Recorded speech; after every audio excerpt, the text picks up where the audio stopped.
Essays by Thomas Troward. Number 1. The Principle of Guidance. Sequence.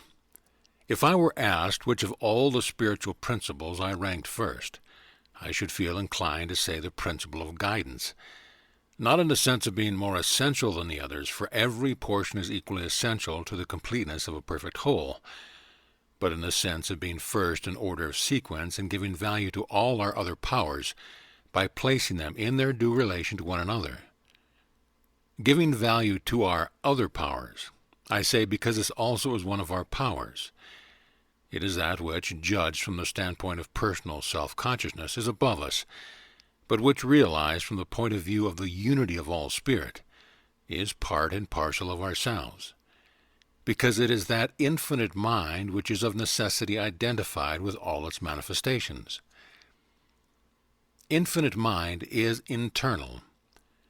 Looking to this infinite mind as a superior intelligence from which we receive guidance does not therefore imply looking to an external source. On the contrary, it is looking to the innermost spring of our own being, with a confidence in its action which enables us to proceed to the execution of our plans with a firmness and assurance that are in themselves the very guarantee of our success. Understanding. The action of the spiritual principles in us follows the order which we impose upon them by our thought. Therefore, the order of realization will reproduce the order of desire. And if we neglect this first principle of right order and guidance, we shall find ourselves beginning to put forth other great powers, which are at present latent within us, without knowing how to find suitable employment for them. This would be a very perilous condition, for without having before us objects worthy of the powers to which we awaken, we should waste them on petty purposes dictated only by the narrow range of our unilluminated intellect. Therefore the ancient wisdom says, "With all thy getting, get understanding." The awakening to consciousness of our mysterious interior powers will sooner or later take place, and will result in our using them whether or not we understand the law of their development. The interior powers are natural powers as much as the exterior ones. We can direct their use by a knowledge of their laws, and it is therefore of the highest importance to have some sound principles of guidance in the use of these higher faculties as they begin to manifest themselves. Will. If, therefore, we would safely and profitably enter upon the possession of the great inheritance of power that is opening out before us, we must before all things seek to realize in ourselves that superior intelligence which will become an unfailing principle of guidance if we will only recognize it as such. Everything depends on our recognition. Thoughts are things, and therefore, as we will our thoughts to be, so we will the thing to be. If, then, we will to use the infinite spirit as a spirit of guidance, we shall find the fact that as we have willed it, and in doing this we are still making use of our own supreme principle. And this is the true understanding which, by placing all the other powers in their correct order, creates one grand unity of power directed to clearly defined and worthy aims, in place of the dispersion of our powers, by which they only neutralize each other and effect nothing. Truth. This is that spirit of truth which shall guide us into all truth. It is the sincere desire in us to reach out after truth. Truth, first and power afterwards, is the reasonable order, which we cannot invert without injury to ourselves and others. But if we follow this order, we shall always find scope for our powers in developing into present realities the continually growing glory of our vision of the ideal. From ideal to real. The ideal is the true real, but it must be brought into manifestation before it can be shown to be so, and it is in this that the practical nature of our mental studies consists.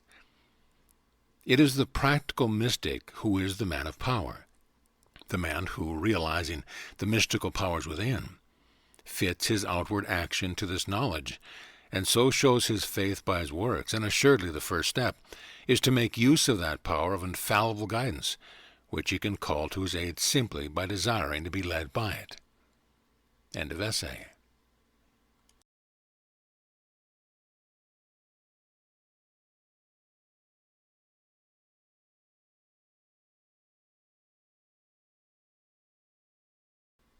Essays by Thomas Troward. Number 2. The I Am. 2 in 1.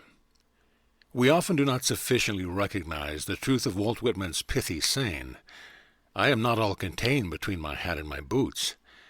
We forget the twofold nature of the I Am, that it is at once both the manifested and the unmanifested, the universal and the individual. By losing sight of this truth, we surround ourselves with limitations. We see only part of the self, and then we are surprised that that part fails to do the work of the whole. Factors crop up on which we had not reckoned. We wonder where they came from, and we do not understand that they necessarily arise from the great unity in which we are all included. It is the grand intelligence and liveliness of the universal spirit continually pressing forward to manifestation of itself in a glorious humanity. This must be effected by each individual's recognition of his power to cooperate with the supreme principle through an intelligent conception of its purpose and of the natural laws by which that purpose is accomplished, a recognition which can proceed only from the realization that he himself is none other than the same universal principle in particular manifestation. When he sees this, he sees that Walt Whitman's saying is true, and that his source of intelligence, power, and purpose is in that universal self, which is his as well as another's just because it is universal, and which is therefore as completely and entirely identified with himself as though there were no other expressions of it in the world. Understanding. The understanding which alone gives value to knowledge is the understanding that, when we employ the formula "I am," therefore I can, therefore I will, the I am with which the series starts is a being who, so to speak, has his head in heaven and his feet upon the earth, a perfect unity, and with a range of ideas far transcending the little ideas which are limited by the requirements of a day or an hour. On the other hand, the requirements of the day and the hour are real while they last, and since the manifested life can be lived only in the moment that now is, whether it be today or 10,000 years hence, our need is to harmonize the life of expression with the life of purpose, and by realizing ourselves the source of the highest purpose, to realize also the life of the fullest expression. Prayer. This is the meaning of prayer. Prayer is not a foolish seeking to change the mind of supreme wisdom. It is rather an intelligent seeking to embody that wisdom in our thoughts, so as more and more perfectly to express it in expressing ourselves. Thus, as we gradually grow into the habit of finding this inspiring presence within ourselves, and of realizing its forward movement as the ultimate determining factor in all true healthful mental action, it will become second nature to us to have all our plans, down to the apparently most trivial, so floating upon the undercurrent of this universal intelligence that a great harmony will come into our lives. Every discordant manifestation will disappear, and we shall find ourselves more and more controlling of things into the forms that we desire. Why?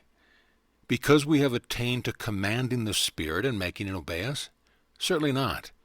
For if the blind lead the blind, both shall fall into the ditch. But because we are companions of the Spirit, and by a continuous and growing intimacy have changed, not the mind of the Spirit, but our own, we have learned to think from a higher standpoint, where we see that the old world saying, "Know thyself," includes the knowledge of all that we mean when we speak of God. Oneness. I am is one. This may seem a very elementary proposition, but it is one of which we are too apt to lose sight. So what does it mean? It means everything, but we are most concerned with what it means in regard to ourselves, and to each of us personally it means this. It means that there are not two spirits, one which is myself and one which is another. It means there is not some great unknown power external to myself, which may be actuated by perfectly different motives to my own, and which will, therefore, oppose me with its irresistible force and pass over me, leaving me crushed and broken like the devotee over whom the car of Jagannath has rolled. It means that there is only one mind, one motive, one power, not two opposing each other, and that my conscious mind in all its movements is only the one mind expressing itself, as not merely through my own particular individuality. There are not two I ams, but one I am. Whatever, therefore, I can conceive the great universal life principle to be, that I am. Self over process. Let us try to fully realize what this means. Can you conceive the great originating and sustaining life principle of the whole universe as poor, weak, sordid, miserable, jealous, angry, anxious, uncertain, or in any other way limited? We know that this is impossible. Then because the I am is one, it is equally untrue of ourselves. Learn first to distinguish the true self that you are from the mental and physical processes which it throws forth as instruments of its own expression, and then learn that this self controls these instruments and not vice versa. As we advance in this knowledge, we know ourselves to be unlimited. We realize that in the miniature world whose center we ourselves are the very same overflowing of joyous liveliness that the great life spirit is in the great all. The I am is one. End of essay.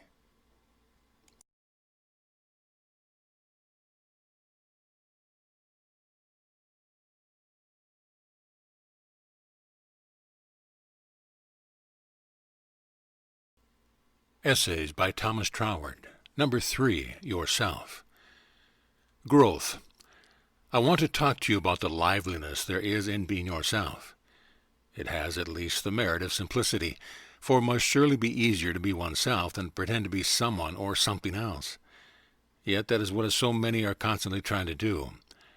The self that is their own is not good enough for them, and so that they are always trying to go on better than what God has made them, with endless strain and struggle as the consequence.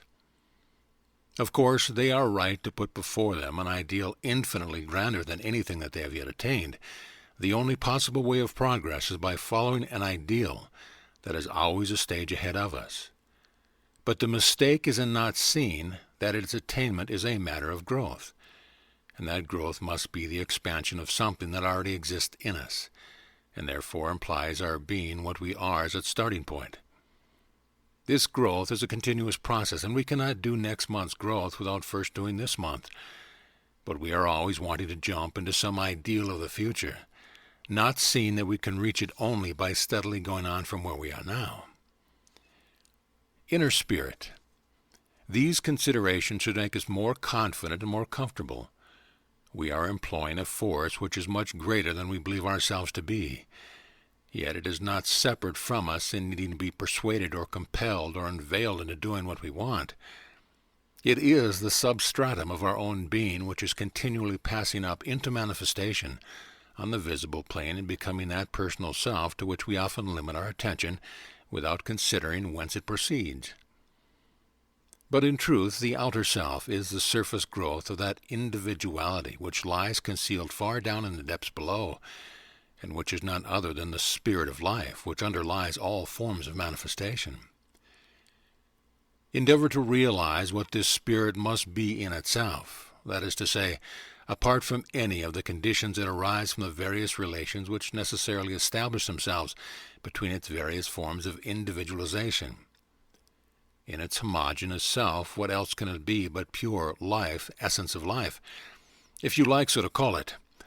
Then realize that as essence of life it exists in the innermost of every one of its forms of manifestation, in as perfect simplicity as any we can attribute to it in our most abstract conceptions. In this light we see it to be the eternally self-generating power which, to express itself, flows into form. Natural action. This universal essence of life is a continual becoming into form. And since we are part of nature, we do not need to go further than ourselves to find the life-giving energy at work with all its powers. Hence, all we have to do is to allow it to rise to the surface.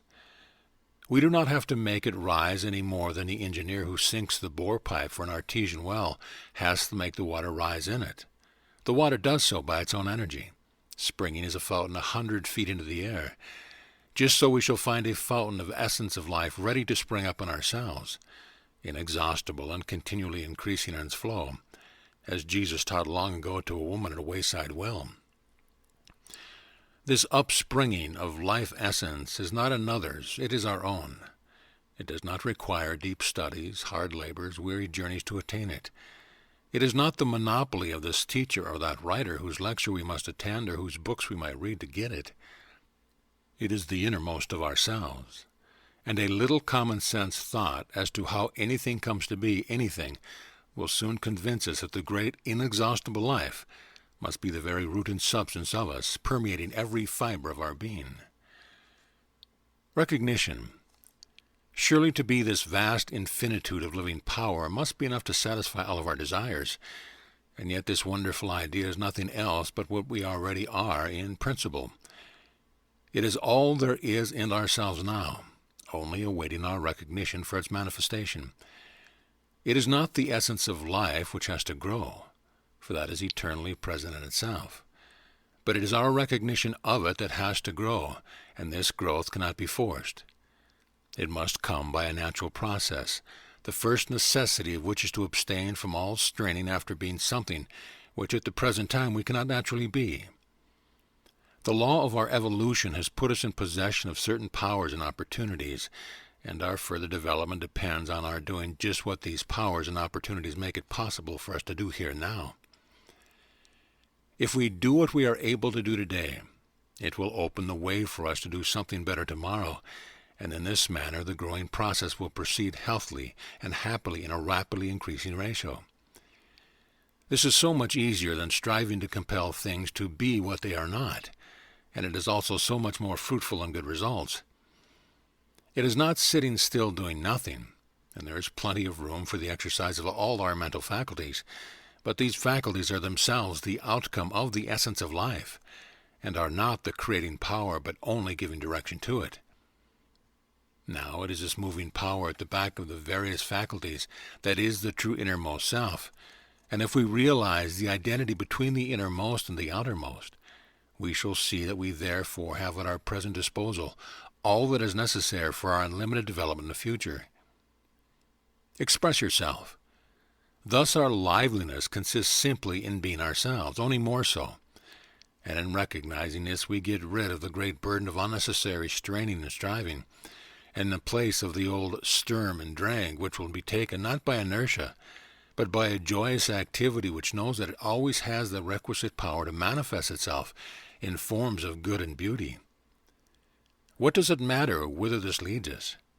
If we are following the line of the beautiful and the good, then we shall produce the beautiful and good, and thus bring increasing joy into the world, whatever particular form it may assume.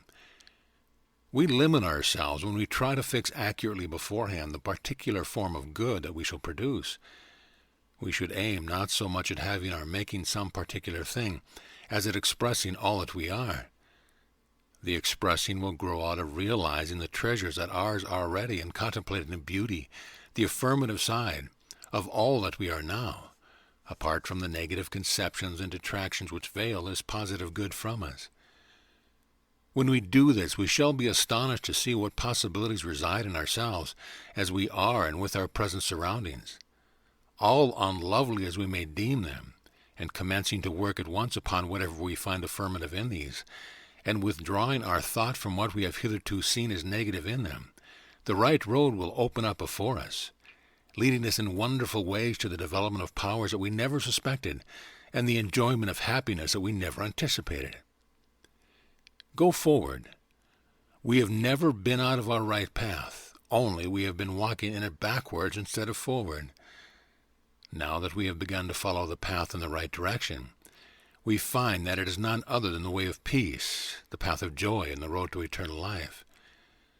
These things we may attain by simply living naturally within ourselves. It is because we are trying to be or do something which is not natural to us that we experience weariness and labor, where we should find all our activities joyously concentrated on objects which lead to their own accomplishment by the force of the love that we have for them. When we make the grand discovery of how to live naturally, we shall find it to be all and more than all that we had ever desired. Our daily life will become a perpetual joy to ourselves, and we shall radiate light and life wherever we go. End of essay.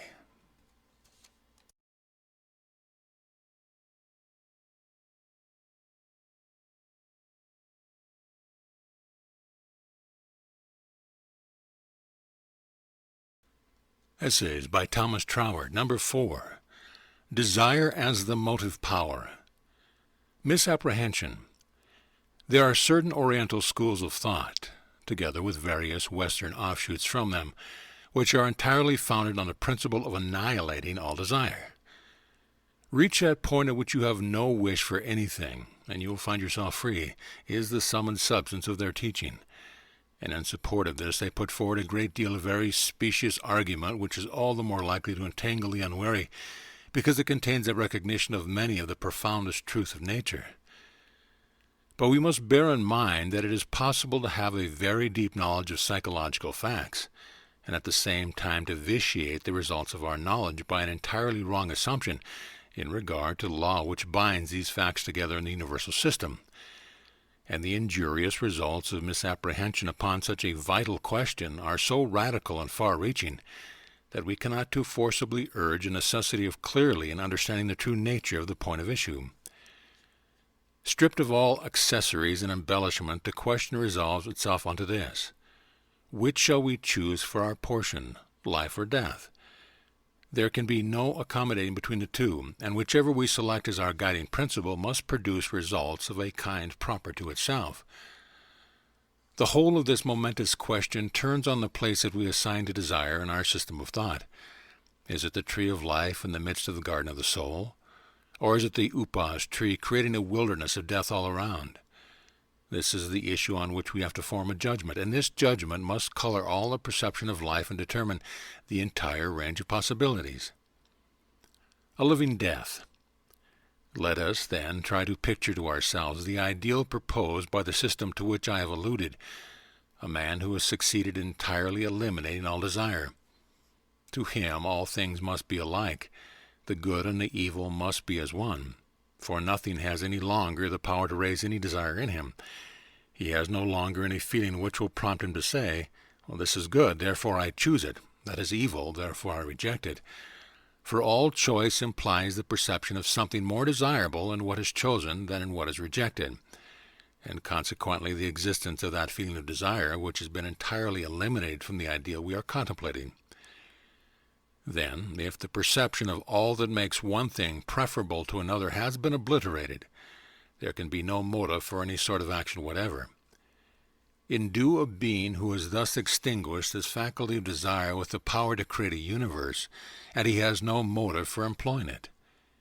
Endue him with all knowledge, and it will be useless to him, for since desire has no place in him, he is without any purpose for which to turn his knowledge to account. And with love we cannot endue him, for that is desire in its supreme degree. But if all this be excluded, what is left of the man? Nothing except the mere outward form. If he has actually obtained this ideal, he has practically ceased to be. Nothing can by any means interest him, for there is nothing to attract or repel in one thing more than another. He must be dead alike to all feeling and to all motive of action, for both feeling and action imply the preference for one condition rather than the other, and where desire is utterly extinguished, no such preference can exist. No doubt, someone may object that it is only evil desires which are thus to be suppressed, but a perusal of the writings of the schools in question will show that this is not the case.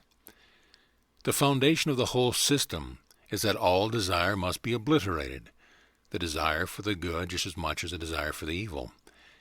The good is as much illusion as the evil, and until we have reached absolute indifference to both, we have not attained freedom. When we have utterly crushed out all desire, we are free.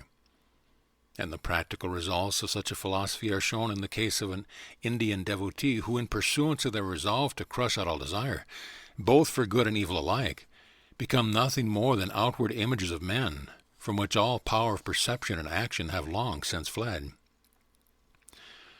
The mergence in the universal, at which they thus aim, becomes nothing more than a self-induced hypnotism which, if maintained for a sufficient length of time, saps away every power of mental and bodily activity, leaving nothing but the outside husk of an attenuated human form, the hopeless wreck of what was once a living man. This is a logical result of a system which assumes for its starting point that desire is evil in itself, that every desire is per se a form of bondage, independently of the nature of its object.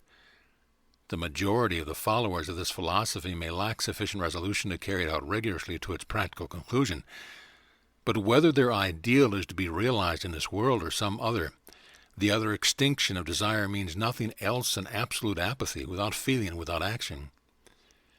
How entirely false such an ideal is, not only from the standpoint of our daily life, but also from that of the most transcendental conception of the universal principle, is evidenced by the mere fact that anything exists at all. If the highest ideal is that of utter apathy, then the creative power of the universe must be extremely low-minded, and all that we have hitherto been accustomed to look upon as the marvelous order and beauty of creation is nothing but a display of vulgarity and ignorance of sound philosophy. The law of attraction. But the fact that creation exists proves that the universal mind thinks differently, and we have only to look around us to see that the true ideal is the exercise of creative power. Hence, so far from desire being a thing to be annihilated, it is the very root of every conceivable mode of life. Without it, life could not be. Every form of expression implies a selection of all that goes to make up the form, and the passing by of whatever is not required for that purpose, hence a desire for that which is selected in preference to what is laid aside. And this selective desire is none other than the universal law of attraction.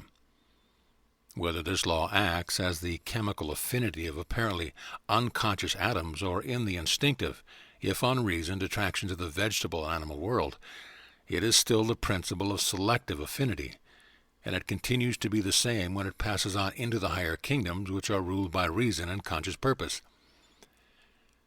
The modes of activity in each of these kingdoms are dictated by the nature of the kingdom, but the activity itself always results from the preference of a certain subject for a certain object to the exclusion of all others, and all actions consist in the reciprocal movement of the two towards each other in obedience to the law of their affinity. When this takes place in the kingdom of conscious individuality, the affinities exhibit themselves as mental action, but the principle of selection prevails without exception throughout the universe. In the conscious mind, this attraction towards its affinity becomes desire, the desire to create some condition of things better than that now existing. Our want of knowledge may cause us to make mistakes as to what this better thing really is, and so in seeking to carry out a desire, we may give it a wrong direction. But the fault is not in the desire itself, but in our mistaken notion what it requires for its satisfaction. Hence, unrest and dissatisfaction until its true affinity is found. But as soon as this is discovered, the law of attraction at once asserts itself and produces that better condition, the dream of which first gave direction to our thoughts, an eternal, universal truth. Thus it is eternally true that desire is the cause of all feeling, of all action, in other words, of all life. The whole liveliness of life consists in receiving or in radiating forth the vibrations produced by the law of attraction, and in the kingdom of the mind these vibrations necessarily become conscious outreachings of the mind in the direction in which it feels attraction, that is to say, they become desires. Desire is therefore the mind seeking to manifest itself in some form which as yet exists only in its thought. It is the principle of creation, whether the thing created be a world or a wooden spoon. Both have their origin in a desire to bring something into existence which does not yet exist. Whatever may be the scale on which we exercise our creative ability, the motive power must always be desire. Desire is the force behind all things. It is the moving principle of the universe and the innermost center of all life. Hence, to take the negation of desire for our primal principle is to endeavor to stamp out life itself. But what we have to do is to acquire the requisite knowledge by which to guide our desires to their true objects of satisfaction. To do this is the whole end of knowledge, and any knowledge applied otherwise is only a partial knowledge which, having failed in its purpose, is nothing but ignorance. Desire is thus the sum total of the liveliness of life, for it is that in which all movement originates, whether on the physical level or the spiritual. In a word, desire is the creative power, and must be carefully guarded, trained, and directed accordingly.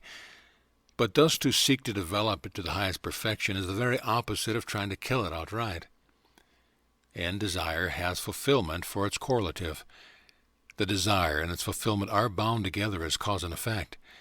And when we realize the law of their sequence, we shall be more than ever impressed with the supreme importance of desire as the great center of life. End of essay.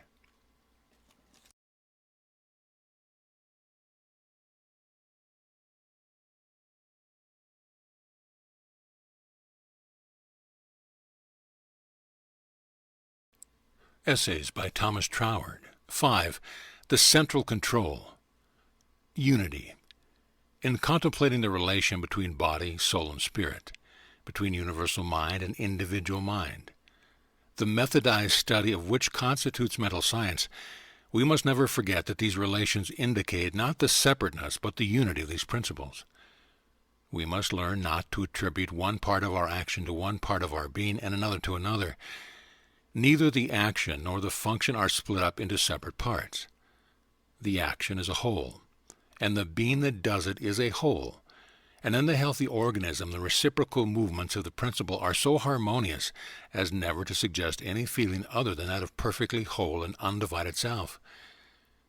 If there is any other feeling, we may be sure that there is abnormal action somewhere, and we should set ourselves to discover and remove the cause of it. The reason for this is that in any perfect organism there cannot be more than one center of control. A rivalry of controlling principles which would be the destruction of the organic wholeness, for either the elements would separate and group themselves around one another of the centers, according to their respective affinities, or else they would be reduced to a condition of merely chaotic confusion. In either case, the original organism would cease to exist. Seen in this light, therefore, it is self-evident truth that if we are to retain our individuality, in other words, if we are to continue to exist, it can be only by retaining our hold upon the central controlling principle in ourselves. And if this be the charter of our being, it follows that all our future development depends on our recognizing and accepting this central controlling principle. To this end, therefore, all our endeavor should be directed, for otherwise all our studies in mental science will lead us into a confused labyrinth of principles and counter-principles, which will be considerably worse than the state of ignorant simplicity from which we started. Will. The central controlling principle is the will, and we must never lose sight of the fact that all the other principles about which we have learned in our studies exist only as its instrument. The will is the true self, of which they are all functions, and all our progress consists of our increased recognition of the fact. It is the will that says, I am, and therefore, however exalted, or even in their higher development apparently miraculous our powers may be, they are all subject to the central controlling power of the will. When the enlightened will shall have learned to identify itself perfectly with the limitless powers of knowledge, judgment, and creative thought which are at its disposal, then the individual will have attained to a perfect wholeness, and all limitations will have passed away forever. And nothing short of this conscious of perfect wholeness can satisfy us. Everything that falls short of it is at any degree an embodiment of the principle of death, that great enemy against which the principle of life must continue to wage unceasing war, in whatever form or measure it may show itself, until death is swallowed up in victory. There can be no compromise. Either we are affirming life as a principle, or we are denying it, no matter on how great or how small a scale. And the criterion by which to determine our attitude is our realization of our own wholeness. Death is the principle of disintegration, and whenever we admit the power of any portion of our organism, whether spiritual or bodily, to induce any condition independently of the intention of the will, we admit that the force of disintegration is superior to the controlling center in ourselves, and we conceive of ourselves as held in bondage by an adversary, from which bondage the only way of release is by the attainment of a truer way of thinking. Conscious purpose.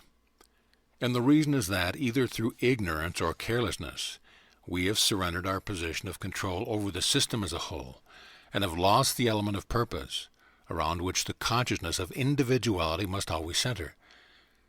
Every state of our consciousness, whether active or passive, should be the result of a distinct purpose adopted by our own free will. for the passive state should be quite as much under the control of the will as the active.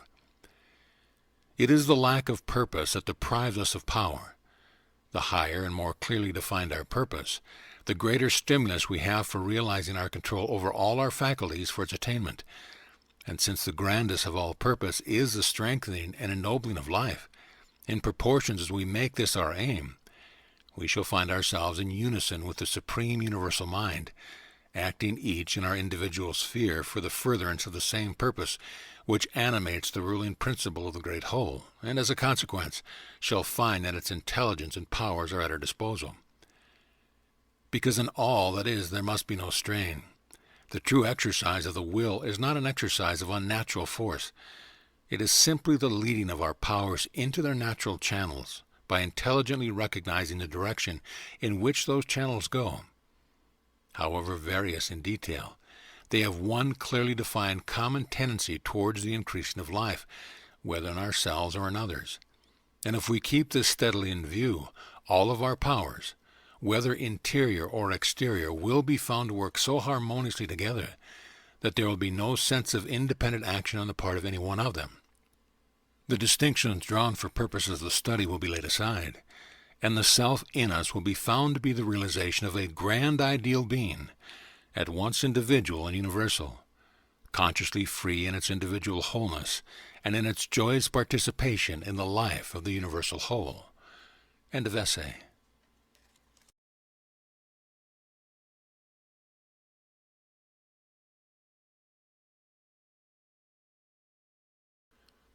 Essays by Thomas Troward. Number 6, Completeness.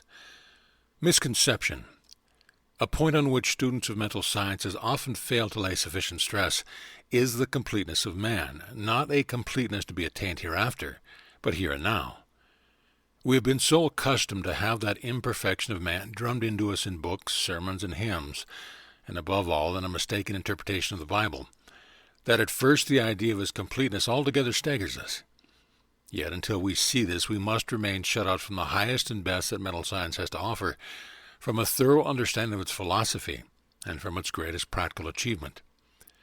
To do any work successfully, you must believe yourself to be a whole man in respect of it. The completed work is the outward image of the corresponding completeness in yourself. And if this is true in respect of one work, it is true of all. The difference in the importance of the work does not matter. We cannot successfully attempt any work until, for some reason or the other, we believe ourselves able to accomplish it. In other words, until we believe that none of the conditions for its completion is wanting in us, and that we are therefore complete in respect of it. Our recognition of our completeness is thus the measure of what we are able to do, and hence the great importance of knowing the fact of our own completeness. But it may be asked, do we not see imperfection all around? Is there not sorrow, sickness, and trouble? Yes, but why? Just for the very reason that we do not realize our completeness.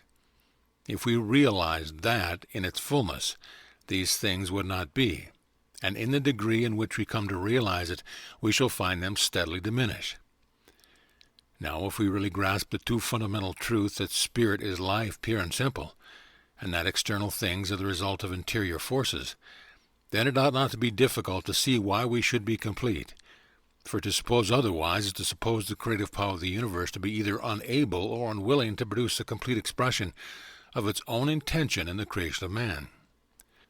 That it should be unable to do so would be to depose it from its place as the creative principle, and that it should be unwilling to fulfill its own intention is a contradiction in terms, so that on either supposition we come to a reductio ad absurdum. In forming man, the creative principle, therefore, must have produced a perfect work, and our conception of ourselves as imperfect can only be the result of our own ignorance of what we really are, and our advance, therefore, does not consist in having something new added to us, but in learning to bring into action powers which already exist in us, but which we have never tried to use, and therefore have not deployed, simply because we have always taken it for granted that we are by nature defective in some of the most important faculties necessary to fit us to our environment. The source of power. If we wish to attain to these great powers, the question is, where are we to seek them? And the answer is in ourselves. That is the great secret. We are not to go outside ourselves to look for power.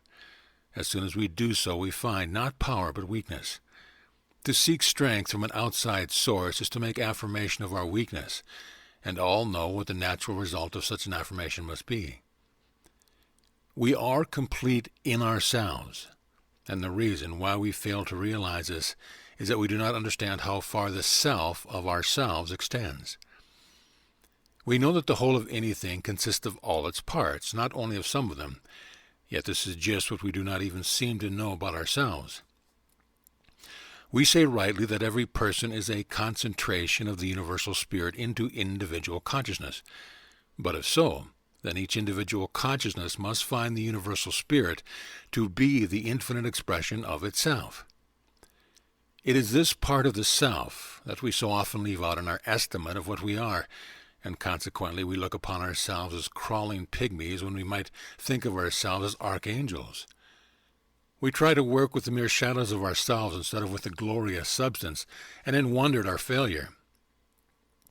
If we only understood that our better half is the whole infinite of spirit, that which creates and sustains the universe, then we should know how complete our completeness is. As we approach this conception, our completeness becomes a reality to us, and we find that we need not go outside ourselves for anything.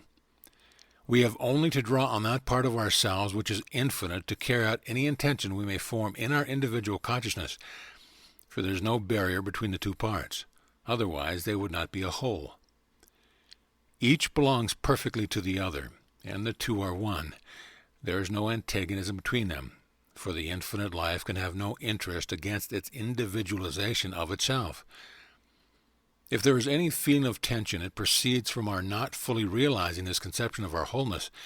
We are placing a barrier somewhere when in truth there is none, and the tension will continue until we find out where and how we are setting up this barrier and remove it. Tension. This feeling of tension is the feeling that we are not using our whole being.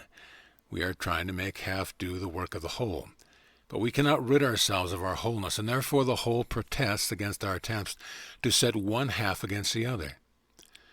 But when we realize that our concentration out of the infinite also implies our expansion into it, we shall see that our whole self includes both the concentration and the expansion. And seeing this first intellectually, we shall gradually learn to use our knowledge practically and bring our whole man to bear on whatever we take in hand. We shall find that there is in us a constant action and reaction between the infinite and the individual, like the circulation of the blood from the heart to the extremities and back again. A constant pulsation of vital energy, quite natural and free from all strain and exertion. Incommunicable experiences. This is the great secret of the liveliness of life, and it is called by many names and set forth under many symbols in various religions and philosophies, each of which has its value in proportion as it brings us nearer to the realization of this perfect wholeness. But the thing itself is life, and therefore can only be suggested but not described by any words or symbols. It is a matter of personal experience which no one can convey to another. All we can do is point out the direction in which this experience is to be sought, and to tell others the intellectual arguments which have helped us to find it. But the experience itself is the operation of definite vital function of the inner being, and no one but ourselves can do our living for us. Kindly, intelligent liberty. But so far as it is possible to express these things in words, what must be the result of realizing that the self in us includes the infinite as well as the individual? All the resources of the infinite must be at our disposal. We may draw on them as we will, and there is no limit save that imposed by the law of kindness, a self-imposed limitation which, because of being self-imposed, is not bondage but only another expression of our liberty. Thus we are free and all limitations are removed. We are also no longer ignorant, for since the self in us includes the infinite, we can draw thence all needed knowledge. And though we may not always be able to formulate this knowledge in the mentality, we shall feel its guidance, and eventually the mentality will learn to put this also into form of words, and thus by combining thoughts and experience, theory and practice, we shall by degree come more and more into the knowledge of the law of our being, and find that there is no place in it for fear, because it is the law of perfect liberty. And knowing what our whole self really is, we shall walk erect as free men and women, radiating light and life all around us, so that our very presence will carry a vivifying influence with it, because we realize ourselves to be an affirmative whole, and not a mere negative disintegration of parts. We know that our whole self includes the greater man, which is back of and causes the phenomenal man, and this greater man is the true human principle in us. It is, therefore, universal in its sympathies, but at the same time not less individually ourself, and thus the true man in us, being at once both universal and individual, can be trusted as a sure guide. It is the thinker which is behind the conscious mentality in which, if we will accept it as our center, and realize it is not a separate entity but ourselves, will be found equal to every occasion and will lead us out of condition of servitude into the glorious liberty of the sons of God. End of essay.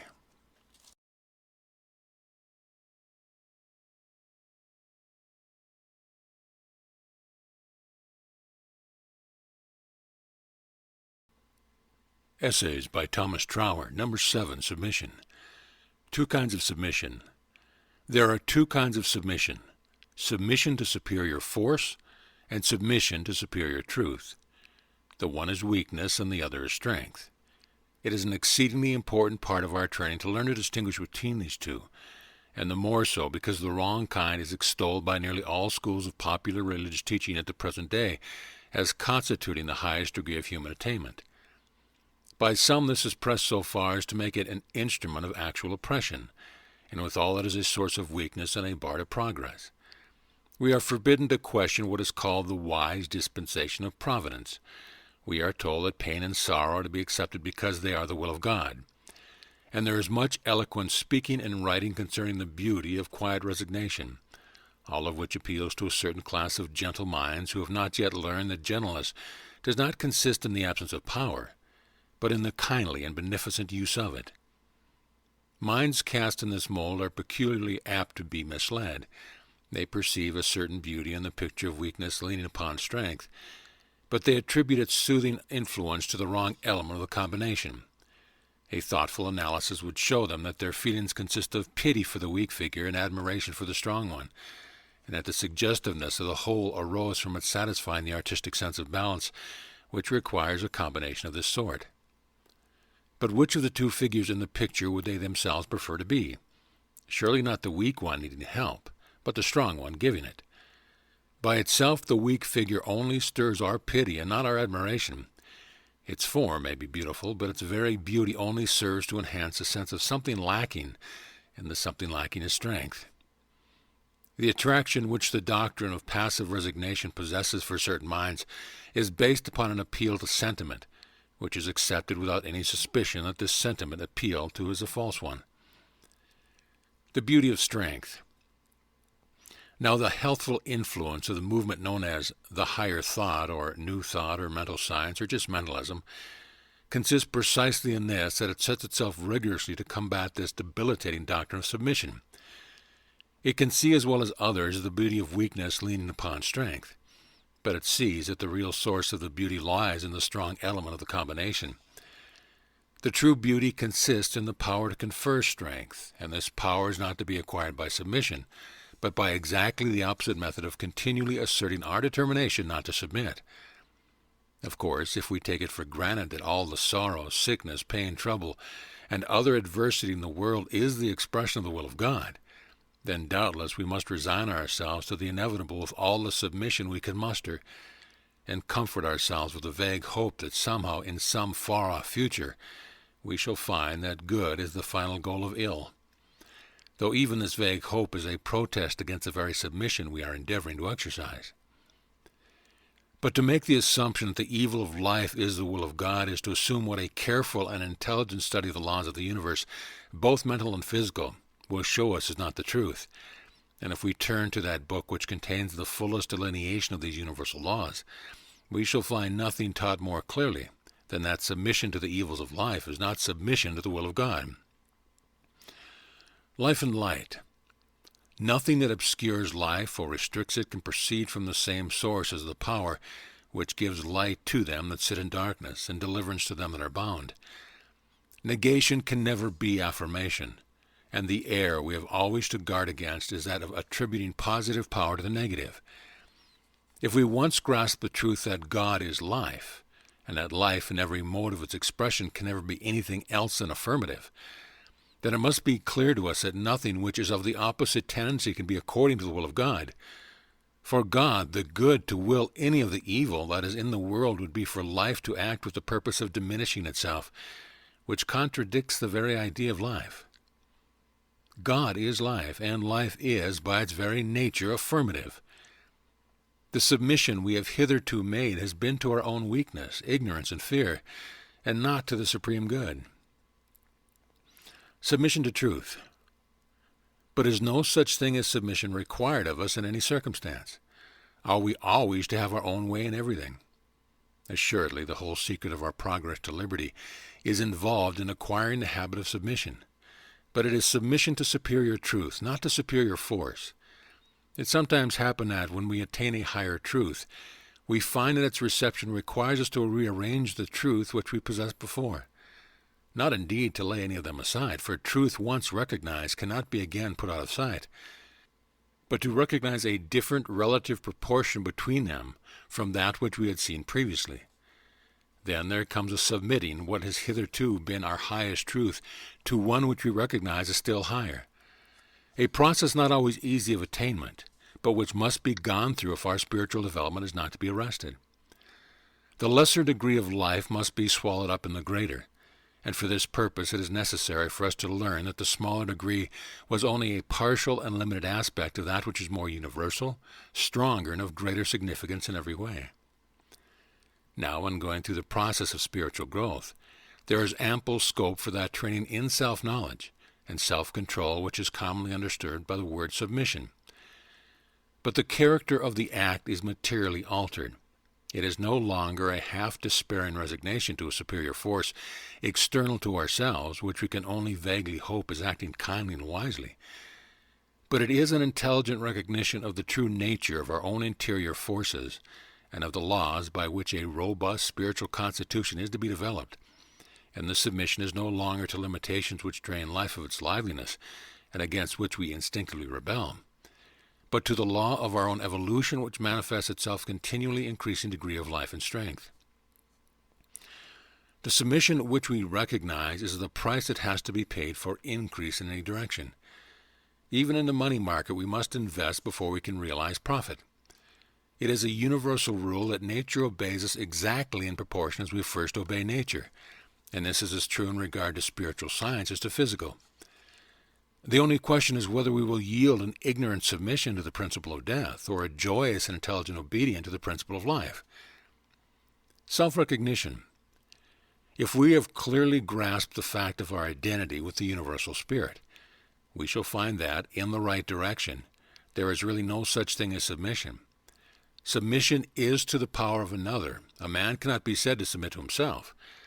When the I am in us recognize a greater degree of I amness, if I may coin the word, than it has hitherto attained, then, by the very force of this recognition, it becomes what it sees, and therefore naturally puts off from itself whatever would limit its expression on its own completeness. But this is a natural process of growth, and not an unnatural act of submission. It is not the pouring out of ourselves in weakness, but the gathering of ourselves together in increasing strength. There is no weakness in spirit, it is all strength, and we must therefore always be watchful against the insidious approaches of the negative which would invert the true position. The negative always points to some external source of strength. Its formula is, I am not. It always seeks to fix a gulf between us and the infinite sufficiency. It would always have us believe that the sufficiency is not our own, but that by an act of uncertain favor we may have occasional spoonfuls of it doled out to us. Jesus' teaching is different.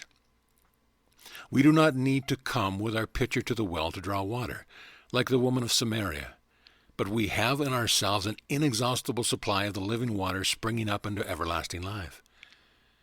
Let us then inscribe no surrender and bold characters upon our banner, and advance undaunted to claim our rightful heritage of liberty and life.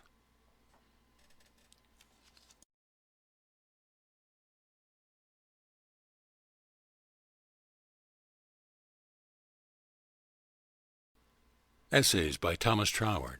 Number 8. Mind and Hand. Egyptian Symbolism. I have before me a curious piece of ancient Egyptian symbolism. It represents the sun sending down to the earth innumerable rays, with the peculiarity that each ray terminates in a hand. This method of representing the sun is so unusual that it suggests the presence in the designer's mind of some idea rather different from those generally associated with the sun as a spiritual emblem. If I interpret the symbol rightly, it sets forth the truth, not only of the divine being as the great source of all light and all illumination, but also the correlative truth of our individual relation to that center. Each ray is terminated by a hand, and a hand is the emblem of active working. And I think it would be difficult to give a better symbolical representation of innumerable individualities, each working separately, yet all deriving their activity from a common source. The hand is at work upon the earth, and the sun, from which it is a ray, is shining in the heavens. But the connecting line shows whence all the strength and skill of hand are derived. If we look at the microcosm of our own person, we find this principle exactly reproduced. Our hand is the instrument by which all our work is done, literary, artistic, mechanical, or household. But we know that all this work is really the work of the mind, the willpower at the center of our system, which first determines what is to be done and then sets the hand to work to do it. And in the doing of it, the mind and hand become one, so that the hand is none other than the mind working. Now, transferring this analogy to the macrocosm, we see that we each stand in the same relation to the universal mind that our hand does to our individual mind. At least, that is our normal relation, and we shall never put forth our full strength except from this standpoint. Doing and being. We rightly realize our will as the center of our individuality, but we should do better to picture our individuality as an ellipse rather than a circle, a figure having two conjugate foci, two equilibrated centers of revolution rather than a single one of which is the willpower or faculty of doing, and the other the consciousness or perception of being. If we realize only one of these two centers, we shall lose both mental and moral balance. If we lose sight of that center, which is our personal will, we shall become flabby visionaries without any backbone. If in our anxiety to develop backbone we lose sight of the other center, we shall find that we have lost that which corresponds to the lungs and heart in the physical body, and that our backbone, however perfectly developed, is rapidly drying up for want of those functions which minister vitality to the whole system, and is only fit to be hung up in a museum to show what a rigid, lifeless thing the strongest vertebral column becomes when separated from the organization by which alone it can receive nourishment.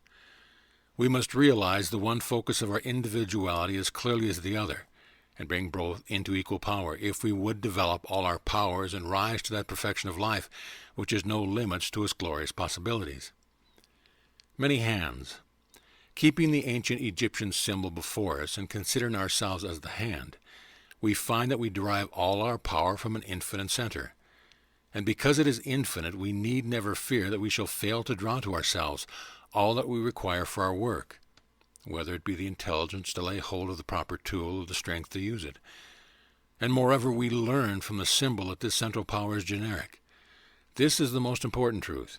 It is the center from which all the hands proceed, and is as fully open to any one hand as to any other. Each hand is doing its separate work, and the whole of the central energy is at its disposal for its own specific purpose.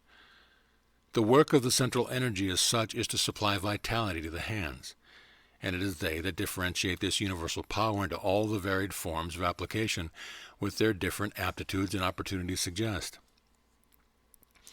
One mind. We, as the hands, live and work because the central mind lives and works in us. We are one with it, and it is one with us. And so long as we keep this primal truth before us, we realize ourselves as beings of unlimited goodness and intelligence and power, and we work in the fullness of strength and confidence accordingly. But if we lose sight of the truth, we shall find that the strongest will must get exhausted at last in the unequal struggle of the individual against the universe. For if we do not recognize the central mind as a source of our vitality, we are literally fighting for our own hand, and all the other hands are against us, for we have lost the principle of connection with them. This is what must infallibly happen if we rely on nothing but our own individual willpower. But if we realize that the will is the power by which we give out, and that every giving out implies a corresponding taking in, then we shall find in the boundless ocean of central living spirit the source from which we can go on taking ad infinitum, and which thus enables us to give out to any extent we please. Mind and will. But for the wise and effective giving out, a strong and enlightened will is an absolute necessity, and therefore we do well to cultivate the will, or the active side of our nature. But we must equally cultivate the receptive side also, and when we do this rightly by seeing in the infinite mind the one source of supply, our willpower becomes intensified by the knowledge that the whole power of the infinite is present to back it up. With this continual sense of infinite power behind us, we can go calmly and steadily to the accomplishment of any purpose, however difficult, without straining or effort, knowing that it shall be achieved, not by the hand alone, but by the invincible mind that works through it.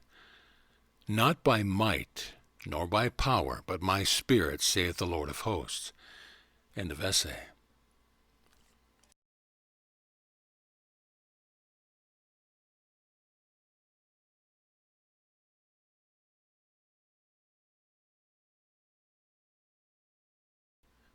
Essays by Thomas Troward. Number 9.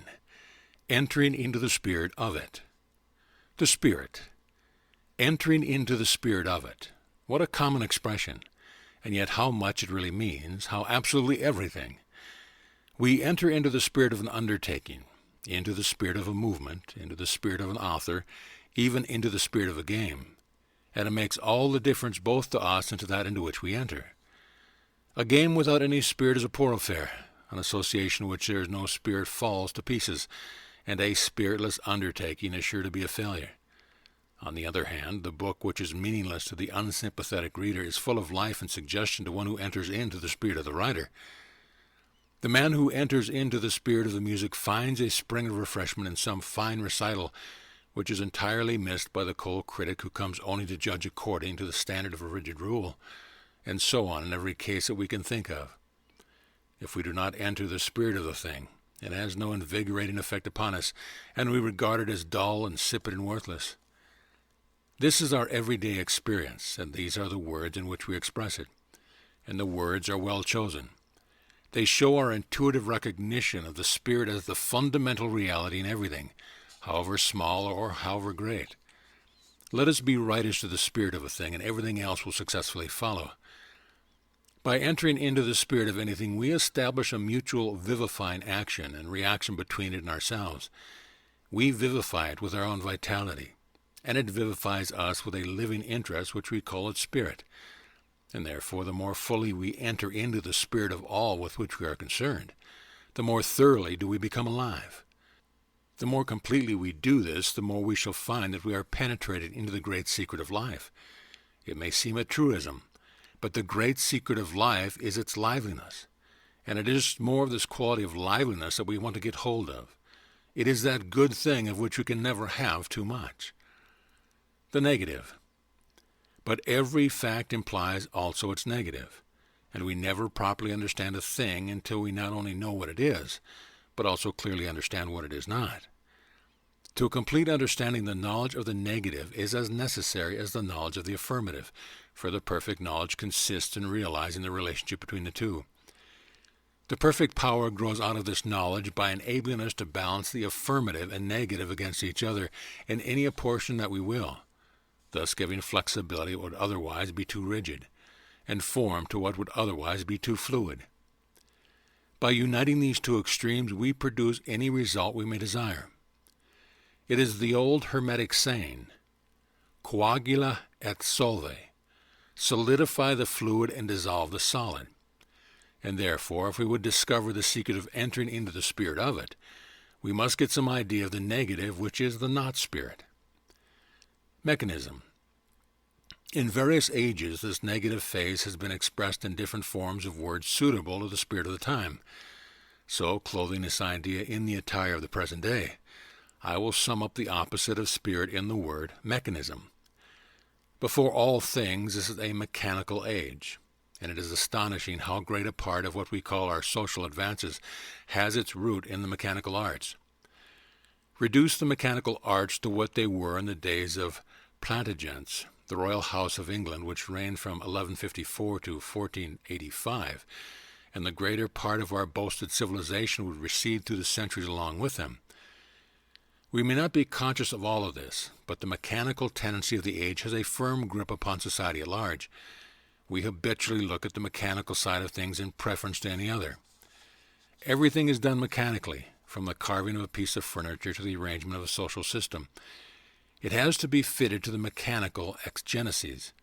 We enter into the mechanism of it instead of into the spirit of it, and so limit the spirit and refuse to let it have its own way. And then, as a consequence, we get entirely mechanical action and complete our circle of ignorance by supposing that this is the only sort of action there is. Spiritual science. Yet this is not a necessary state of things even in regard to physical science. For the men who have made the greatest advances in that direction are those who have most clearly seen the subordination of the mechanical to the spiritual. The man who can recognize a natural law only as it operates through certain forms of mechanism with which he is familiar will never rise to the construction of the highest forms of mechanism which might be built upon the law, for he fails to see that it is the law which determines the mechanism and not vice versa. This man will make no advance in science, either theoretical or applied, and the world will never owe any debt of gratitude to him. But the man who recognizes that the mechanism for the application of any principle grows out of the true apprehension of the principle studies the principle first, knowing that when that is properly grasped, it will necessarily suggest all that is wanted for bringing it into practical use. And if this is true in regard to so-called physical science, it is fortiori true as regards to the science of spirit. There is a mechanical attitude of mind which judges everything by the limitations of past experiences, allowing nothing for the fact that those experiences were for the most part the results of our ignorance of spiritual law. But if we realize the true law of being, we shall rise above these mechanical conceptions.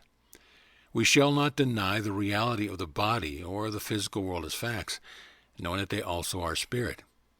But we shall learn to deny their power as causes. We shall learn to distinguish between the causa, causata, and the causa causans, the secondary or apparent physical cause and the primary or spiritual cause, without which the secondary cause would not exist. And so we shall get a new standpoint of clear knowledge and certain power by stepping over the threshold of the mechanical and entering into the spirit of it. Balance. What we have to do is to maintain our even balance between the two extremes, denying neither spirit nor the mechanism which is its form and through which it works. The one is as necessary to the perfect whole as the other, for there must be an outside as well as an inside. Only we must remember that the creative principle is always inside, and that the outside only exhibits what the inside creates. Hence, whatever external effect we would produce, we must first enter into the spirit of it, and work upon the spiritual principle, whether in ourselves or in others. By so doing, our insights will become greatly enlarged. For from without we can see only one small portion of the circumference, while from the center we can see the whole of it. If we fully grasp the truth that spirit is creator, we can dispense with painful investigations into mechanical side of all our problems. If we are constructing from without, then we have to calculate anxiously the strength of the materials and the force of every thrust and strain to which they may be subjected. And very possibly, after all, we may find that we have made a mistake somewhere in our elaborate calculations. But if we realize the power of creating from within, we shall find all these calculations correctly made for us, for the same Spirit which is Creator is also that which the Bible calls the wonderful numberer.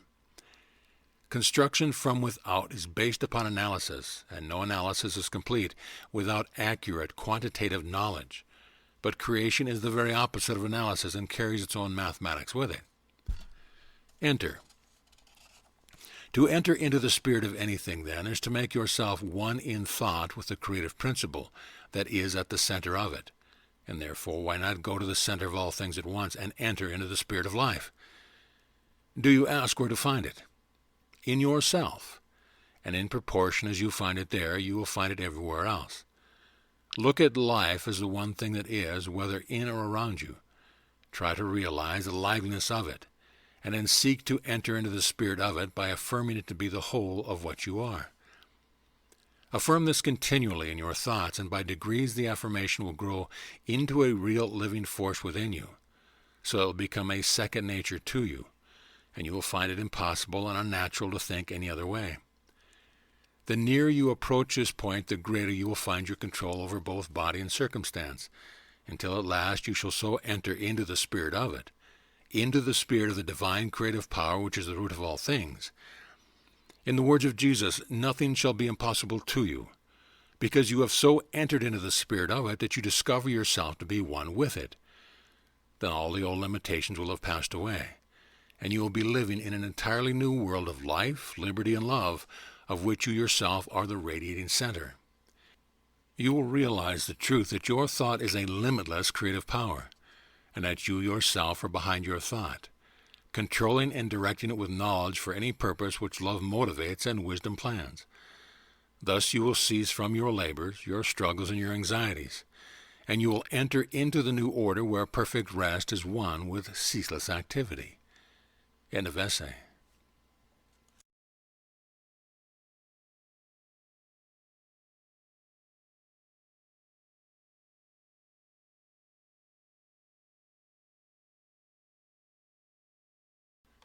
Essays by Thomas Troward. 10. Beauty. The significance of beauty. Do we sufficiently direct our thoughts to the subject of beauty? I think not. We are too apt to regard beauty as a merely superficial thing, and do not realize all that it implies. This was not the case with the great thinkers of the ancient world. See the place which no less of one than Plato gives to beauty as the expression of all that is highest and greatest in the system of the universe. These great men of old were no superficial thinkers, and therefore would never have elevated to the supreme place anything that is only superficial. Therefore we shall do well to ask what it is that these great minds found in the idea of beauty which made it thus appeal to them as the most perfect outward expression of all that lies deepest in the fundamental laws of being. It is because, rightly apprehended, beauty represents a supreme living quality of thought. It is the glorious overflowing of fullness of love which indicates the presence of infinite reserves of power behind it. It is the joyous profusion that shows the possession of inexhaustible stores of wealth, which can afford to be thus lavish and yet remain as inexhaustible as before. Read aright, beauty is the index to the whole nature of being. Harmony. Beauty is the externalization of harmony, and harmony is the coordinated working of all the power of being, both in the individual and in the relation of the individual to the infinite from which it springs, and therefore this harmony conducts us at once into the presence of the innermost undifferentiated life.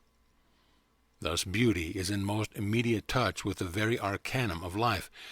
It is the brightness of glory spreading itself over the sanctuary of the divine spirit. For if viewed from without, this is only because it speeds across the bridge of reason with such quick feet that we pass from the outermost to the innermost, and back again in a twinkling of an eye. But the bridge is still there, and retracing our steps more leisurely, we shall find that, viewed from within, beauty is no less the province of the calm reasoner and analyst. What the poet and the artist seize upon intuitively, he elaborates gradually, but the result is the same in both cases. For no intuition is true which does not admit of being expanded into a rational sequence of intelligible factors, and no argument is true which does not admit of being condensed into that rapid suggestion which is intuition. Thus the impassioned artist and the calm thinker both find that the only true beauty proceeds naturally from the actual construction of that which it expresses. It is not something added on as an afterthought, but something pre-existed in the original idea, something which the idea naturally leads up and which presupposes that idea as affording its reason to be. The test of beauty. The test of beauty is, what does it express? Is it merely a veneer, a coat of paint laid on from without? Then it is indeed nothing but a whited sepulchre, a covering to hide the vacuity or deformity which needs to be removed. But is it the true and natural outcome of what is beneath the surface? then it is the index to the superabounding life and love and intelligence, which is not content with mere utilitarianism, hastening to escape as early as possible from the labor of construction, as though from an enforced and unwelcome task, but rather rejoicing over its work and unwilling to quit it until it has expressed its rejoicing in every fittest touch of form and color and exquisite proportion that the material will admit of, and this without departing by a hair's breadth from the original purpose of the design. Power. Wherever, therefore, we find beauty, we may infer an enormous reserve of power behind it. In fact, we may look upon it as the visible expression of the great truth that life, power, is infinite. And when the inner meaning of beauty is thus revealed to us, and we learn to know it as the very fullness and overflowing of power, we shall find that we have gained a new standard for the guidance of our own lives. We must begin to use this wonderful process which we have learned from nature. Having learned how nature works, how God works, we must begin to work in like manner, and never consider any work complete until we have carried it to some final outcome of beauty, whether material, intellectual, or spiritual. Intention. Is my intention good? That is the initial question, for the intention determines the nature of the essence in everything. What is the most beautiful form in which I can express the good I intend?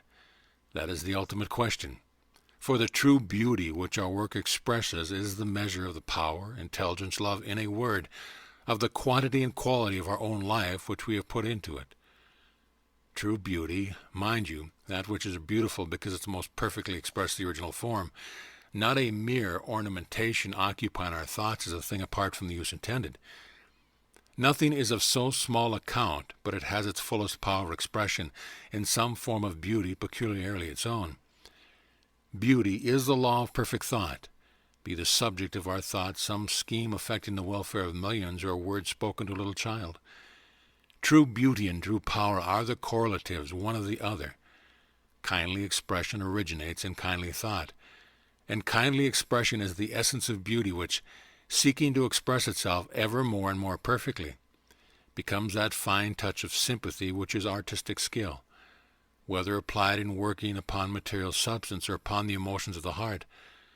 But remember, first use, then beauty, and neither complete without the other. Use without beauty is ungracious giving, and beauty without use is humbug.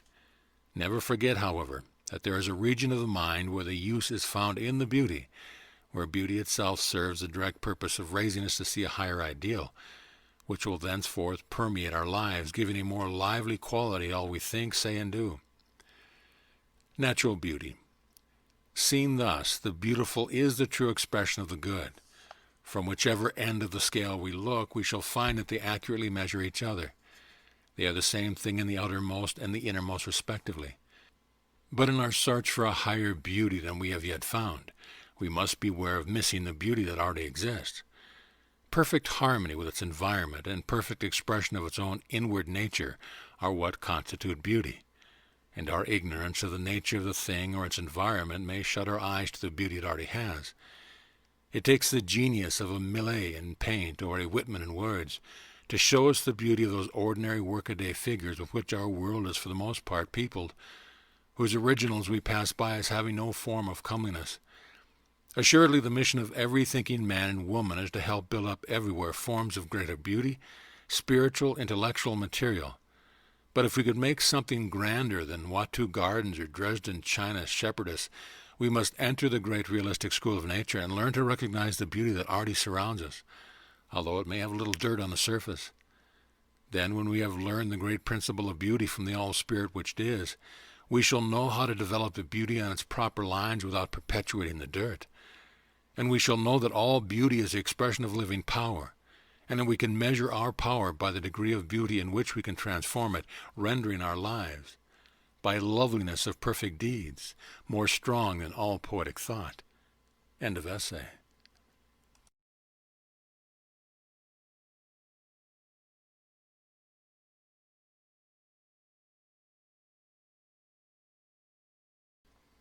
Essays by Thomas Troward. Number 11, Touching Lightly. Balance. What is our point of support? Is it in ourselves or outside of us? Are we self-poised, or does our balance depend on something external? According to the actual belief in which our answer to these questions is embodied, so will our lives be. In everything there are two parts, the essential and the incidental, that which is the nucleus and that which is the reason for being of the whole thing, and that which gathers around this nucleus and takes form from it. The true knowledge always consists in distinguishing these two from each other, and error always consists in misplacing them. In all our affairs there are two factors, ourselves and the matter to be dealt with, and since for us the nature of anything is always determined by our thought of it, it is entirely a question of our belief which of these two factors shall be the essential and which the accessory. Whichever we regard as essential, the other at once becomes the incidental. The incidental can never be absent. For any sort of action to take place, there must be some conditions under which the activity passes out into visible result. But the same sort of activity may occur under a variety of different conditions, and may thus produce very different visible results. So in every matter we shall always find an essential or energizing factor, and an incidental factor which derives its quality from the nature of the energy. Selection. We can therefore never escape from having to select our essential and our incidental factor, and whichever we select as the essential, we thereby place the other in the position of the incidental. If then we make the mistake of reversing the true position and suppose that the energizing force comes from the merely accessory circumstance, we make them our point of support and lean upon them, and stand or fall with them accordingly.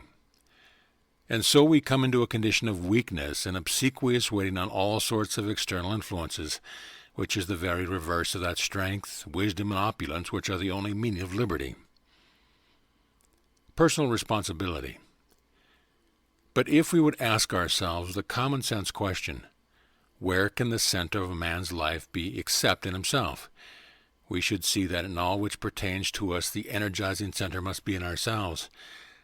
We can never get away from ourselves as the center of our own universe, and the sooner we clearly understand this, the better. There is really no energy in our universe but what emanates from ourselves in the first instance, and the power which appears to reside in our surrounding is derived entirely from our own mind. If once we realize this, and consider that the life which flows into us from the universal life principle is at every moment new life entirely undifferentiated to any particular purpose, besides that of supporting our own individuality, and that it is therefore ours to externalize in any form we will, then we find that this manifestation of the eternal life principle in ourselves is the standpoint from which we can control our surroundings. We must lean firmly on the central point of our own being and not on anything else. Our mistake is in taking our surroundings too much for granted and serious. We should touch things more lightly. As soon as we feel that their weight impedes our free handling of them, they are mastering us and we not them. Light, not weak. Light handling does not mean weak handling. On the contrary, lightness of touch is incompatible with a weak grasp of the instrument, which implies that the weight of the tool is excessive relative to the force that seeks to guide it. A light, even playful handling therefore implies a firm grasp and perfect control of the instrument. It is only in the hands of a Grinling Gibbons, British woodcarver known for his decorative woodwork and for much stone ornamentation at Blenheim and Hampton Court palaces and at St. Paul's Cathedral, that the carving tool can create miracles of aerial lightness from the solid wood. The light yet firm touch tells not of the weakness but of the power held in reserve, and if we realize our own out-and-out spiritual nature, we know that behind any measure of power we may put forth, there is the whole reserve of the infinite to back us up. As we come to know this, we begin to handle things lightly, playing with them as a juggler does with his flying knives, which cannot make the slightest movement other than he is assigned to them, for we begin to see that our control over things is part of the necessary order of the universe. The disorder we have met with in the past has resulted from our never having attempted consciously to introduce this element of our personal control as part of our system. The whole person. Of course, I speak of the whole man, and not merely of that part of which Walt Whitman says is contained between his head and his boots. The whole man is an infinitude, and the visible portion of him is the instrument through which he looks upon and enjoys all that belongs to him, his own kingdom of the infinite. And when he learns that this is the meaning of his conscious individuality, he sees how it is that he is infinite, and finds that he is one with infinite mind, which is the innermost core of the universe. Having thus received the true center of his own being, he can never give this central place to anything else, but will realize that relatively to this all other things are in the position of the incidental and accessory, and growing daily in this knowledge he will learn so to handle all things lightly, yet firmly, that grief, fear, and error will have less and less space in his world, until at last sorrow and sighing shall flee away, and everlasting joy shall take their place. We may as yet have taken only a few steps on the way, but they are in the right direction, and what we have to do now is go on.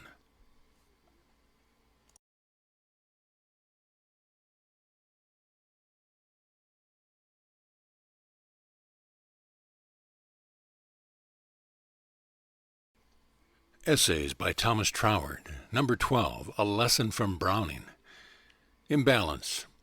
Perhaps you know a little poem of Browning's called An Epistle Containing the Strange Medical Experience of Karshish, the Arab Physician.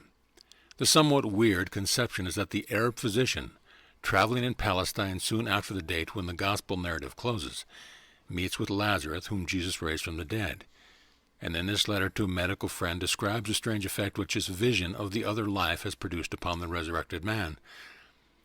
The poem should be studied as a whole, but for the present a few lines selected here and there must do duty to indicate the character of the change which has come over Lazarus. After comparing him to a beggar who, having suddenly received boundless wealth, is unable to regulate its use to his requirements, Karshish continues, So here, we call the treasure knowledge, say, increased beyond the fleshly faculty, heaven open to a soul while yet on earth, earth forced on a soul's use while seen heaven. The man is witless of the size, the sum, the value in proportion of all things. In fact, he has become conscious of the spiritual life around the earthly life. The law of that is known to him as this: his heart and brain move there, his feet stay here, and the result is a loss of mental balance entirely unfitting him for the affairs of ordinary life. Cosmic consciousness. Now, there can be no doubt that Browning had a far more serious intention in writing this poem than just to record a fantastic notion that flitted through his mind. If we read between the lines, it must be clear from the general tenor of his writing that, however he may have acquired it, Browning had a very deep acquaintance with the inner region of spiritual causes, which gave rise to all that we see of outward phenomenal manifestation.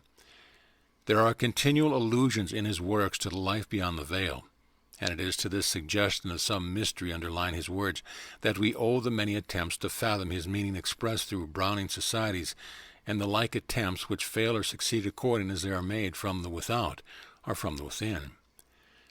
No one was better qualified than the poet to realize the immense benefits of the inner knowledge, and for the same reason, he is also qualified to warn us of the dangers on the way to its acquisition.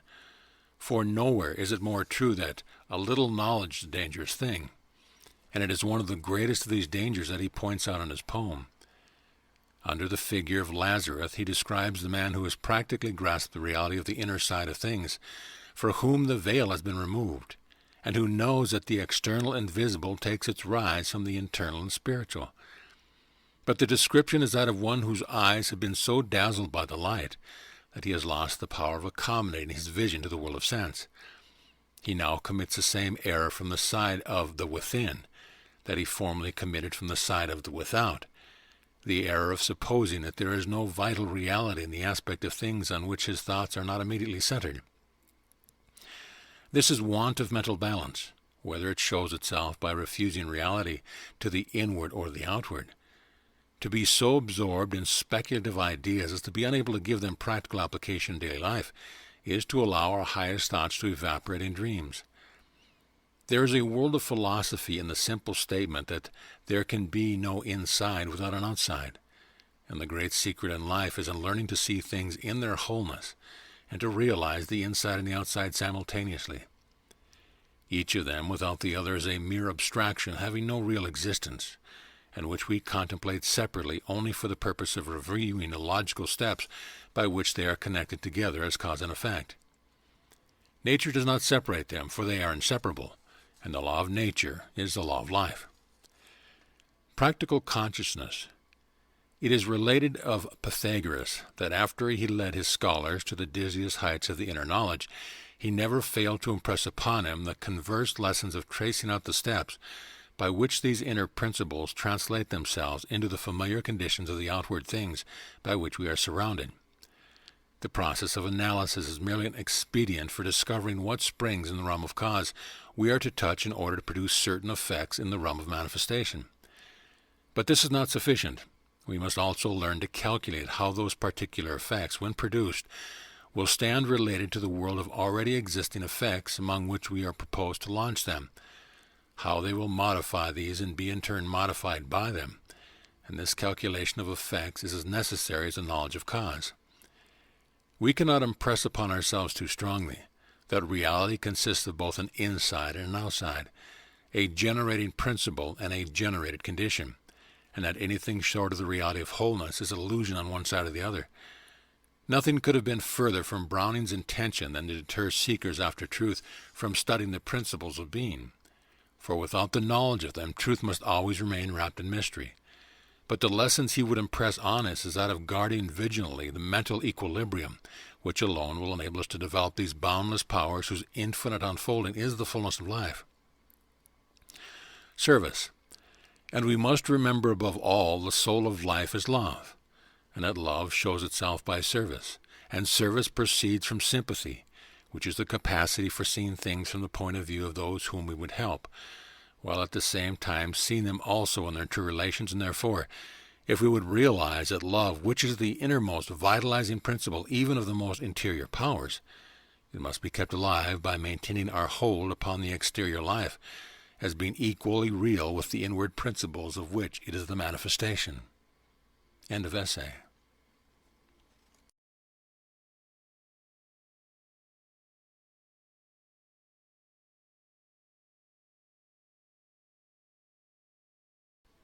Thomas Troward, Essays, number 13, Present Truth. Thought power. If thought power is good for anything, it is good for everything. If it can produce one thing, it can produce all things. For what is to hinder it? Nothing can stop us from thinking. We can think what we please, and if to think is to form, then we can form what we please. The whole question, therefore, resolves itself into this: is it true that to think is to form? If so, do we not see that our limitations are formed in precisely the same way as our expansion? We think that conditions outside our thoughts have power over us, and so we think power into them. So the great question of life is whether there is any creative power other than thought. If so, where it is, and what is it? Spirit. Both philosophy and religion lead us to the truth that in the beginning there was no creative power other than spirit, and the only mode of activity we can possibly attribute to spirit is thought, and so we find thought as the root of all things. And if this was the case in the beginning, it must be so still, for if all things originate in thought, all things must be modes of thought, and so it is impossible for spirit ever to hand over its creations to some power which is not itself, that is to say, which is not thought power. And consequently all the forms and circumstances that surround us are manifestations of the creative power of thought. But it may be objected that this is God's thought, and that the creative power is in God, not man. But this goes away from the self-evident axiomatic truth that, in the beginning, nothing could have had any origin except in the divine mind, and man himself is therefore a mode of the divine thought. Again, man is self-conscious, therefore man is a divine thought evolved into individual consciousness. And when he becomes sufficiently enlightened to realize this as his origin, then he sees that he is a reproduction in individuality of the same spirit which produces all things, and that his own thought in individuality has exactly the same quality as the divine thought in universality, just as fire is equally igneous whether burning round a large center of combustion or a small one. And thus we are logically brought to the conclusion that our thought must have creative power. Fear not.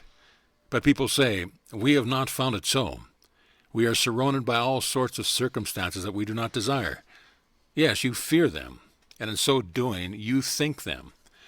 And in this way you are constantly exercising this divine prerogative of creation by thought.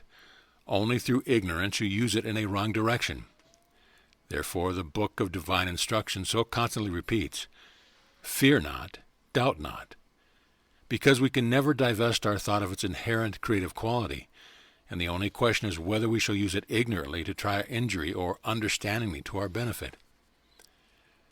Truth. The Master summed up this teaching in the aphorism that knowledge of truth would make us free. Here is no announcement of anything we have to do or of anything that has to be done for us in order to gain our liberty. Neither is it a statement of anything future. Truth is what it is. He did not say you must wait till something becomes true, which is not true now. He said, know what is truth now, and you will find that the truth concerning yourself is liberty. If the knowledge of truth makes us free, it can only be because in truth we are free already, only we did not know it.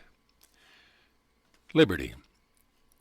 Our liberty consists in our reproducing on the scale of the individual the same creative power of thought which first brought the world into existence, so that the things which are seen were not made of things which do appear. Let us then confidently claim our birthright as sons and daughters of the Almighty, and by habitually thinking the good, the beautiful, and the true, surround ourselves with conditions corresponding to our thoughts, and by our teaching and example help others to do the same. End of essay.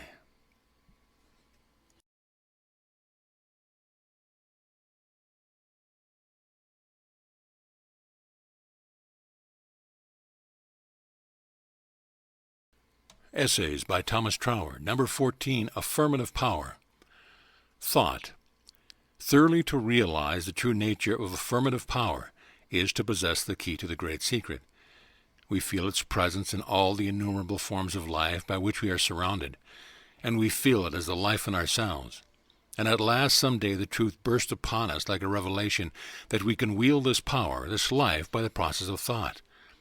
And as soon as we see this, the importance of regulating our thinking becomes to dawn on us. We ask ourselves what this thought process is, and then we find that it is thinking affirmative force and forms which are the product of our own thought. We mentally conceive the form and then think life into it. Scale. This must always be the nature of the creative process on whatever scale, whether on the grand scale of the universal cosmic mind or on the miniature scale of the individual mind. The difference is only in degree and not in kind. We may picture the mental machinery by which it is done in a way that best satisfies our intellect. And the satisfying of the intellect on this point is a potent factor in giving us that confidence in our mental action without which we can effect nothing. But the actual externalization is the result of something more powerful than a merely intellectual apprehension. It is the result of that inner mental state which, for want of a better word, we may call our emotional conception of ourselves. It is the self, which we feel ourselves to be, which takes forms of our own creating.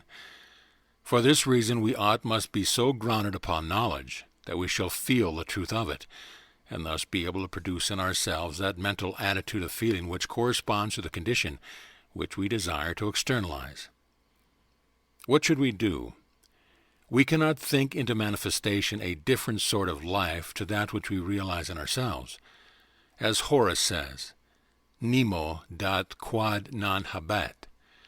We cannot give what we have not got, and on the other hand we can never cease creating forms of some sort by our mental activity, thinking life into them. The point must be very carefully noted. We cannot sit still producing nothing. The mental machinery will keep on turning out work of some sort, and it rests with us to determine of what sort it shall be. In our entire ignorance or imperfect realization of this, we create negative forms and think life into them. We create forms of death, sickness, sorrow, trouble, and limitation of all sorts, and then think life into these forms with the result that, however non-existent in themselves, to us they become realities, and throw their shadows across the path which would otherwise be bright with the many-colored beauties of innumerable flowers in the glory of the sunshine. This need not be.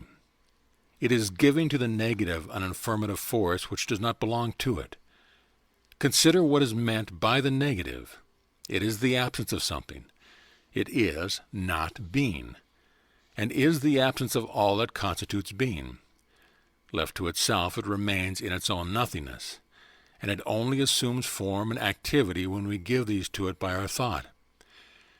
Here, then, is the great reason for practicing control over our thought. It is the one and only instrument we have to work with, but it is an instrument which works with the greatest certainty. For limitation, if we think limitation; for enlargement, if we think enlargement. Our thought as feeling is the magnet which draws to us these conditions, which accurately correspond to itself. This is the meaning of the saying that thoughts are things. Circumstances. Well, but you say, how can I think differently from the circumstances? Certainly you are not required to say that the circumstances at the present moment are what they are not. To say so would be untrue, but what is wanted is not to think from the standpoint of the circumstance at all. Think from that interior standpoint where there are no circumstance, and from whence you can dictate what circumstances shall be, and then leave the circumstance to take care of themselves. Do not think of this, that, or the other particular circumstance of health, peace, etc., but of health, peace, and prosperity themselves. Here's an advertisement from Pearson's Weekly. Think money. Big money makers think money. This is a perfectly sound statement of the power of thought, although it is only an advertisement, but we may make an advance beyond thinking money. We can think life in all its fullness, together with that perfect harmony of conditions, which includes all that we need of money and thousands of other good things, besides, for some of which money stands as a symbol of exchangeable value, while others cannot be estimated by some material standard. Think life. Therefore, think life, illumination, harmony, prosperity, happiness. Think the things rather than this or that condition of them. And then by the sure operation of the universal law, these things will form themselves into the shapes best suited to your particular case, and will enter your life as active living forces, which will never depart from you because you know them to be part and parcel of your own being. End of essay.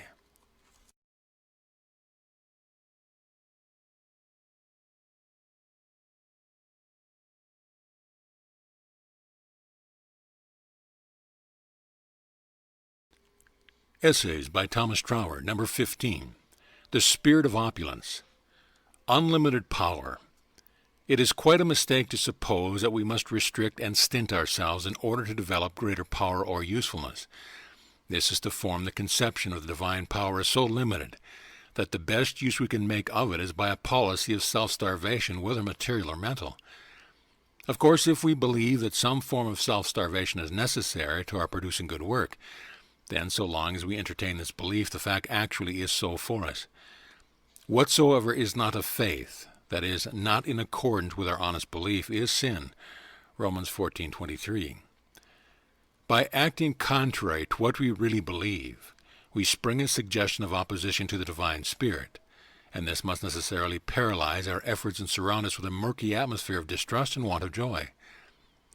But all this exists in and is produced by our beliefs, and when we come to examine the grounds of this belief, we shall find that it rests upon an entire misapprehension of the nature of our own power. If we clearly realize that the creative power in ourselves is unlimited, then there is no reason for limiting the extent in which we may enjoy what we can create by means of it. Where we are drawing from the infinite, we need never be afraid of taking more than our share. This is not where the danger lies. The danger is in not sufficiently realizing our own riches and in looking upon the externalized products of our own creative power as being the true riches instead of the creative power of spirit itself. If we avoid this error, there is no need to limit ourselves in taking what we will from the infinite storehouse. All things are yours, 1 Corinthians 3:21. And the way to avoid this error is by realizing that true wealth is in identifying ourselves with the spirit of opulence. We must be opulent in our thought. Do not think money as such, for it is only one means of opulence, but think opulence, that is, largely, generosity, liberally, and you will find that the means of realizing this thought will flow to you from all quarters, whether as money or as 100 other things not to be reckoned in cash. Circulation. We must not make ourselves dependent on any particular form of wealth, or insist on it coming to us through some particular channel. That is at once to impose a limitation, to shut out other forms of wealth, and to close other channels. Rather, we must enter into the spirit of it.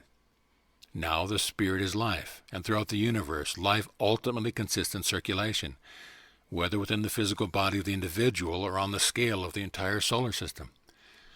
Circulation means a continual flowing around, and the spirit of opulence is no exception to the universal law of all life. When once this principle becomes clear to us, we shall see that our attention should be directed rather to the giving than to the receiving. We must look upon ourselves, not as miser chests to be kept locked for our own benefit, but as centers of distribution. The better we fulfill our function as such centers, the greater will be the corresponding inflow. If we choke the outlet, the current must slacken, and a full and free flow can be obtained only by keeping it open. The spirit of opulence, that is, the opulent mode of thought, consists in cultivating the feeling that we possess all sorts of riches which we can bestow upon others, and which we can bestow literally because of this very action we open the way for still greater supplies to flow in. Make a start. But you say, I am short of money. I hardly know how to pay for necessities. What have I to give? The answer is that we must always start from the point where we are. If your wealth at the present moment is not abundant on a material plane, you need not trouble to start on that plane. There are other sorts of wealth still more valuable on the spiritual and intellectual planes with which you can begin. You can start from this point and practice the spirit of opulence, even though your balance at the bank may be nil. And then the universal law of attraction will begin to assert itself. You will not only begin to experience an inflow on the spiritual and intellectual plane, but it will extend itself to the material plane also. If you have realized the spirit of opulence, you cannot help drawing to yourself material good, as well as that higher wealth which is not to be measured by any monetary standard. When you truly understand the spirit of opulence, you will neither affect to despise this form of good, nor will you attribute it to any value that does not belong to it. But you will coordinate it with your other more interior forms of wealth, so as to make it the material instrument in smoothing the way for their more perfect expression.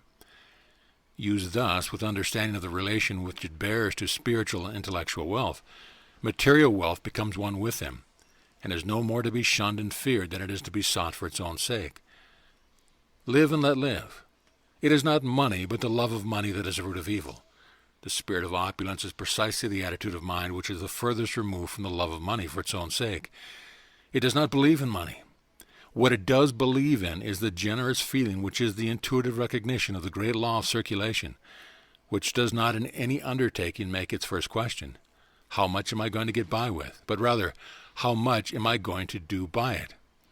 And making this the first question, the getting will flow in with a generous profusion, and with a spontaneity and rightness of direction that are absent when our first thought is of receiving only. We are not called upon to give what we have not yet got and run into debt, but we are to give literally and liberally of what we have, with the knowledge that by doing so we are setting law of circulation to work. And this law brings us greater and greater inflows of every kind of good, so our outgiving will increase, not by depriving others of our expansion of our own life that we may desire, but by finding that every expansion makes us more powerful instruments for expanding the life of others. Live and let live is the motto of true opulence. End of essay.